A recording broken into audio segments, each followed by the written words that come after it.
السلام عليكم ورحمة الله وبركاته. في الفيديو اللي فات عرفنا ان الكمبيوتر بيتعلم من امثلة فيها اكس وواي، لكن لو الواي مش كلمة، الواي دي عبارة عن رقم زي سعر بيت او حمل شبكة كهربية. الكمبيوتر هيتعامل مع الرقم ده ازاي؟ وهنا يبدأ نوع مهم جدا اسمه الريجريشن. تخيل ان عندك بيانات لبيوت كتير، كل نقطة في الرسم بتمثل بيت. على المحور الافقي مساحات البيوت، وعلى المحور الرأسي سعر البيوت. والمطلوب من الكمبيوتر هنا انه يلاقي افضل علاقة ما بين النقط دي. في ابسط حالة بيرسم خط، ومن الخط ده يبدأ يتوقع اسعار بيوت جديدة. مثلا لو واحد قالك بيتي 1150، ساعتها الكمبيوتر هيعمل ايه؟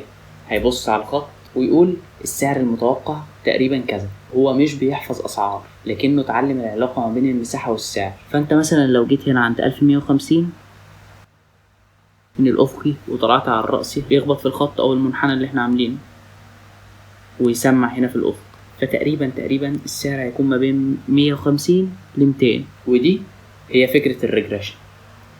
احنا بندخل بيانات والناتج بيكون رقم، مش فئة ومش نعم أو لا اللي هي 0 و 1 اللي بناخدها في البرمجة، لكن قيمة رقمية. طيب هل لازم الخط يكون مستقيم؟ أقول لك لا، ساعات المنحنى بيمثل البيانات بشكل أفضل، وساعات الخط المستقيم ممكن يكفي. في الحلقات الجاية إن شاء الله هنعرف إزاي الكمبيوتر يختار النموذج المناسب. ونفس الفكرة موجودة في هندسة القوة.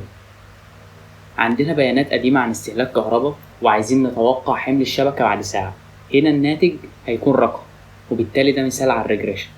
أو في الطاقة المتجددة عندنا سرعة الرياح، درجة الحرارة والرطوبة، وعايزين نتوقع القدرة اللي هيولدها التوربين. برضو الناتج رقم، يبقى ده ريجريشن.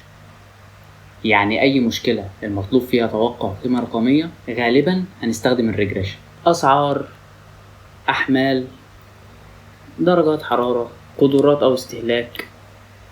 لكن لو المطلوب مش رقم، ولو المطلوب إن نختار ما بين فئتين زي سبام أو نوت سبام أو كات أو دوت، يبقى احنا دخلنا على نوع تاني اسمه كلاسيفيكيشن.